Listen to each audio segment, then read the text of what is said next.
While elites in central Canada fret over abstract issues like climate change and gender-based analyses, the problems facing many working Canadians are far more real. A 26-year-old waitress from northern Alberta reminded Prime Minister Justin Trudeau about the urgent and dire problems faced by so many people in her province.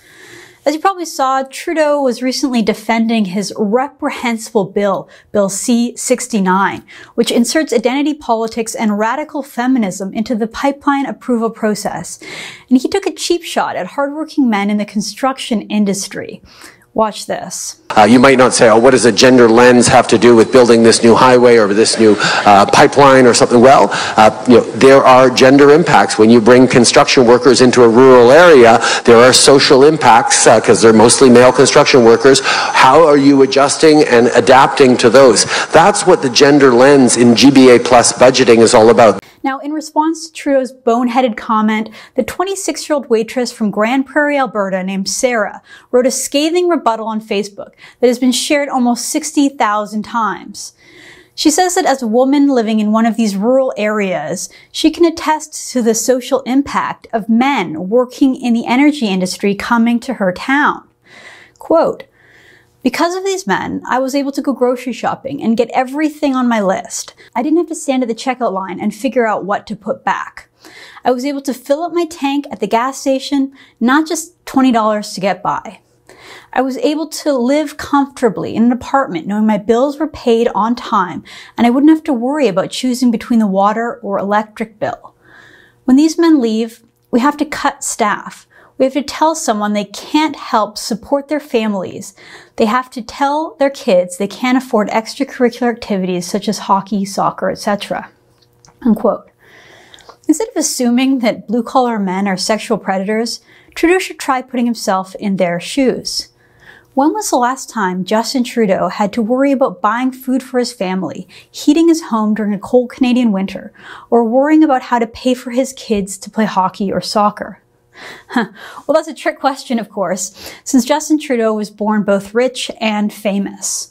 Ironically, the last Trudeau man to pay his own way was Justin's grandfather, Charlie Trudeau, who was a staunch conservative. Charlie Trudeau became rich by building an empire of, get this, gas stations in Montreal. Now, his grandson is engineering the end of oil and gas production in Canada. How sad. We can't shut down the oil sands tomorrow. We need to phase them out. Trudeau may be too smug to recognize it, but there's a major crisis in Alberta. It isn't just an oil crisis. It goes far deeper than joblessness and fleeing investments. In Alberta, there is an existential crisis about the province's future. Calls for Alberta separatism are on the rise, and they're louder than ever. Veteran radio host Charles Adler, who always has his finger on the pulse, had this to say, quote, "Alberta has an 8.2% unemployment rate. Massively uncomfortable question. What do you think the rate would be if Alberta was a U.S. state?" Unquote. It's a good question, Charles. South of the border in the U.S., the economy is booming. Pipelines are being built, energy prices are soaring, and the country is enjoying its lowest unemployment rate in decades, 3.7%. In oil-rich North Dakota, which is very comparable to Alberta, the unemployment rate is only 2.6%. Now back to Charles Adler, who asks, quote, "How could I blame Albertans looking at an 8.2% unemployment and billions of dollars of investment they aren't getting and ask questions like, what are our options? Is there a better path forward?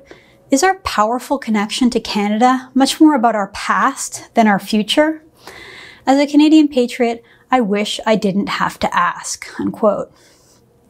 Charles Adler is echoing the concerns I've been hearing for months from folks of every walk of life in Alberta.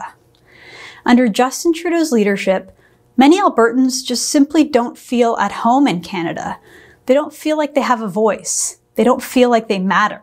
Perhaps it's because Trudeau doesn't recognize Alberta values as being Canadian. Here's a quote from the Prime Minister back in 2012. He said, "I always say if at a certain point I believe that Canada was really the Canada of Stephen Harper, maybe I would think about wanting to make Quebec a country," unquote. Trudeau doesn't really respect Alberta. In fact, he'd be willing to break up the country if it ever resembled Alberta too much. Well, increasingly under Trudeau's leadership, it seems that many Albertans feel the exact same way. For the True North Initiative, I'm Candice Malcolm.